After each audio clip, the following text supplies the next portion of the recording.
আমরা যেই সরস্বতী প্রতিমার পুজো করি, এই প্রতিমা আমাদের বাড়িতে 1 বছর থাকে, কিন্তু যখন আবার নতুন পুজো করি পরের বছর, তখন এই পুরনো ঠাকুরকে বিসর্জন দিয়ে দিই। তো সেটা দিতেই এসেছিলাম।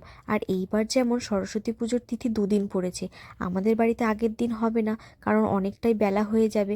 আর সরস্বতী পূজা কিন্তু সকাল সকালই ভালো লাগে, তাই ঠাকুরমশাই বলেছিল পরের দিন সকালে আসবে।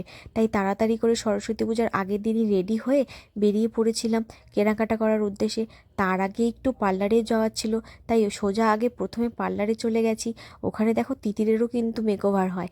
তারপরে ওখানে আশেপাশেই এই মাঠটাতে ভালোই পুজো হয়েছিল, তাই ওখানে তিতিরকে পুজো দেখাতে নিয়ে গেছিলাম।